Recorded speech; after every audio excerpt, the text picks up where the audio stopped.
Universe 7. And we juiced up 215.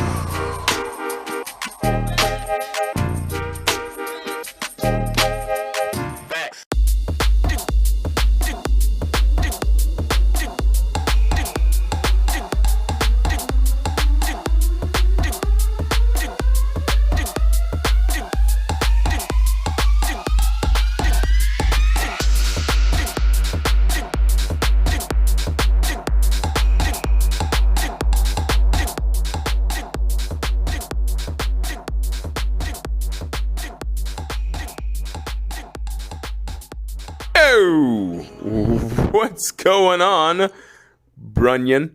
That was literally off the top of my head. Brunyon. That's bro and onion. I don't know. Anyways, it's your boy Jerry, the TR Expert Washington here, General Fitness Company Studio. Today is Friday. Yeah, it's Friday. I'm here and it's Friday, October 22nd, 2021. And this is Season 8, Episode 119. And today I want to talk to you about things that don't go away. You know, I actually was watching a program, and I actually was talking about this in the episode, but I was watching a program that talked about things from history, from 500 CE to be specific in this particular episode. And they were talking about this doctor named Galen, and this doctor just had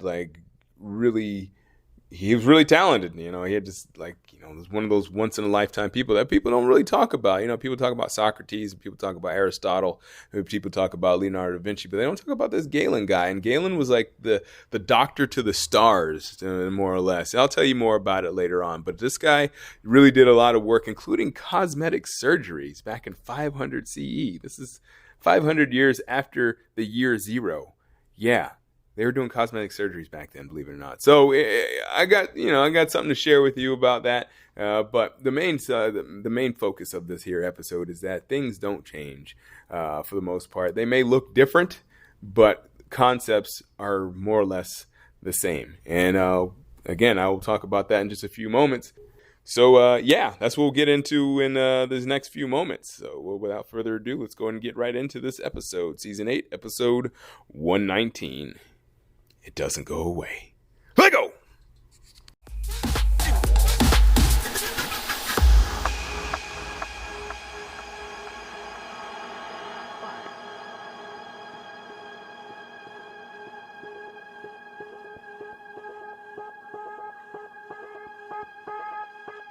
Hey, what's going on? I made it to Friday. Here we are, 3 in the week. I feel pretty good about this one.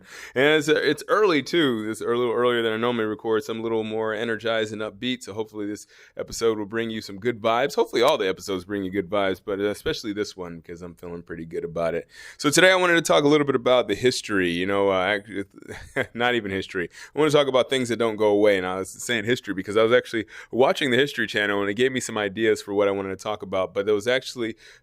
I actually wanted to talk about this beforehand, before I even watched that program, and I wanted to talk about lingering injuries. But as I was watching this program, I noticed that there's they had all these discoveries that showed that these people from 1500 years ago, 500 CE, they were performing surgeries and they were doing things that we do nowadays in our modern technology. One of the things I saw, which was really interesting, was the cataracts removal. Now think about this, right? This is 500 CE. These people are barely figuring out plumbing and stuff like that, and they're doing surgeries on eyeballs, and they're successful surgeries. It was interesting. What I saw, what they were using, just in case you're curious, they had this. There's this doctor I want to tell you a little bit more about. His name was Galen. I can't remember his last name. He was Galen from the Turkish area, the Ottoman Empire area. I'm not sure if it was the Ottoman Empire at that time. I don't think yet, actually. This is before the Ottoman Empire, for all you history buffs. But he was a really famous doctor, and a lot of his studies and research and his procedures were copied throughout history for, hundreds, if not, over 1,000 years. I think I remember hearing them say that they pretty much copied what he did all the way into the 16th century. So it was like the 1500s. What he had was essentially what they said was that his procedures were the definitive way to perform all these like surgeries and procedures. So it was all the way up until the 1600s, and then or the 1500s, excuse me. And then for a little while they didn't believe him, and then they look back and they realize, oh man. So from what I gathered, it's they pretty much did they tried to copy and follow what he did until about the 1500s, and then around the 1500s they thought about it and they thought, hey, this doesn't sound right.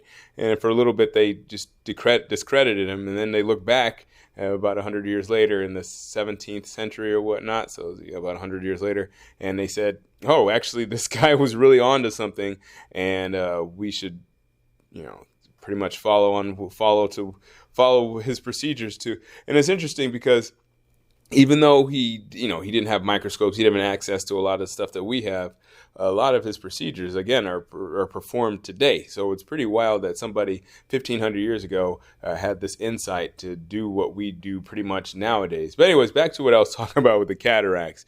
So he had this needle, this fine needle that he would stick into your eyeball. Wow, that's crazy. I guess, when you don't have any alternatives, that's just that's the way it goes, right? And I bet you people are going to look at us in 1,000 years and be like, they did what? They used to chew their food. Now we just have pills, whatnot.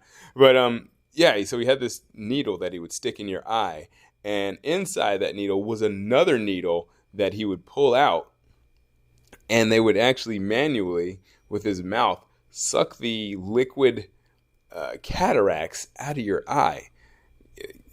Yeah, it takes skill, first of all, to get it in the eye without permanently blinding somebody. And it takes another skill to suck that stuff out without getting it on your tongue and in your mouth. Ew. I'm grossing myself out just thinking about it.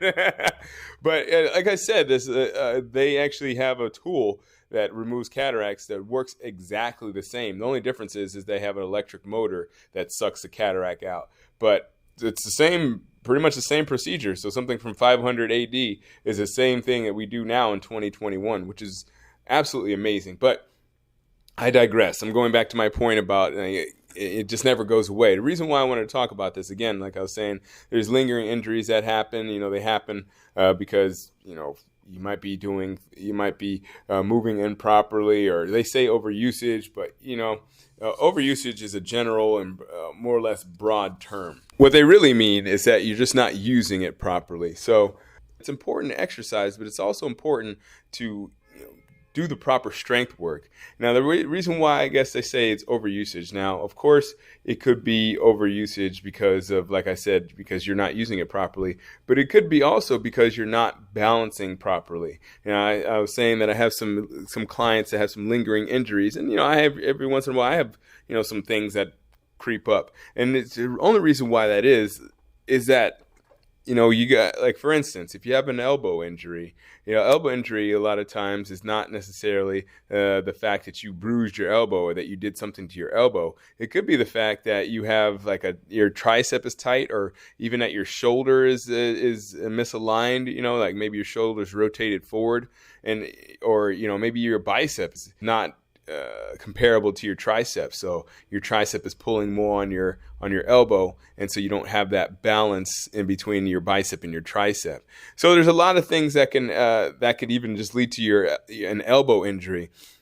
But it's not very often, it's not very often that you can point to a specific thing that you did. I mean, it does happen, but it's not very often. If you have, especially when it comes to nagging injuries, you can't really point to a specific something that you did, and then you can say, oh, this is why that nagging injury is happening. It's more or less because of some kind of usage, some kind of behavioral thing. You're not using something the way that it should be used in a consistent basis. So, and why I'm talking about this is because things don't go away on their own. If you have something that is lingering, and even technology that seems to be, something that makes sense, it's not going to go away on its own. You have to either disprove it if we're talking about knowledge, or you have to counteract it if we're talking about an injury or even bad luck, because these things just don't like happen for no reason, right?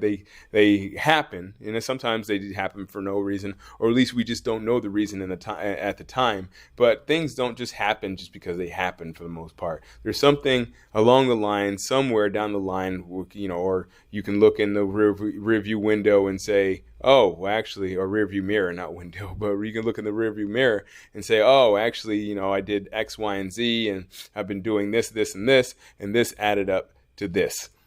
So, if you feel like there's something that's going on in your life that's just not working out, if you just feel like you're having bad luck, or you feel like you need to, make more money, have more friends, or you feel like, you have something that is nagging in your life, the best bet is to do something about it.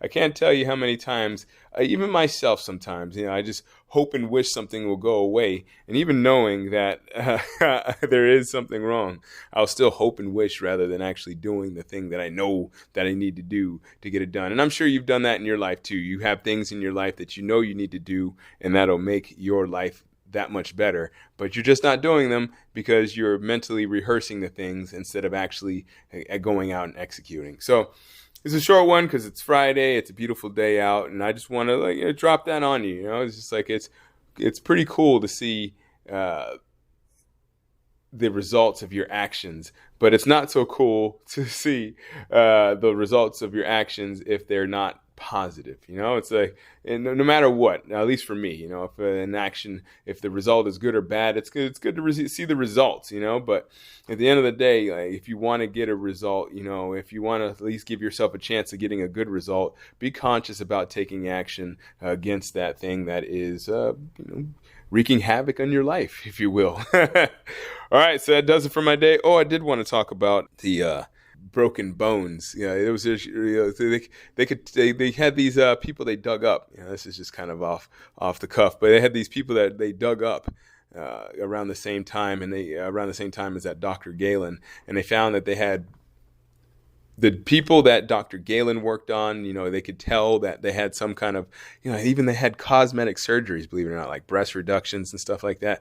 They could tell that these people that Dr. Galen worked on were, they were in decent shape. They could tell that they had some kind of procedure, but they were in good shape. Whereas other people that couldn't afford Dr. Galen because he was expensive, they had maybe broken bones. If they were warriors or something like that, they had broken bones, and you could tell they had broken bones because they didn't take action in the way they should have. And now, that's by no fault of their own. They're from 500 CE, so they didn't really know. Common knowledge wasn't exactly as common back then as it is now. They didn't have WebMD to look up stuff and say, oh, this is this. So, even sometimes treating the thing is not necessarily going to get you the results that you want, just because of the sheer fact that, you also have to have the knowledge. So I probably should have added that into we're still in the episode. So yeah, it's not just execution, but also it's a little bit of knowledge. So, you can't just say, all right, I'm going to just try this out. You can, but at the end of the day, if you're trying and experimenting, don't expect your results to be amazing at first. So that's the way the world works. You can sometimes get lucky, so I wouldn't advise you to expect good luck on your first try. So, but still try, because trying is still going to be better than not trying. All right, I'm out of here. I hope you're having a good one whenever you listen to this, whether it be morning, afternoon, or evening. Yes, I do hope it's good. All right. Thank you so much for listening. As always, keep good company.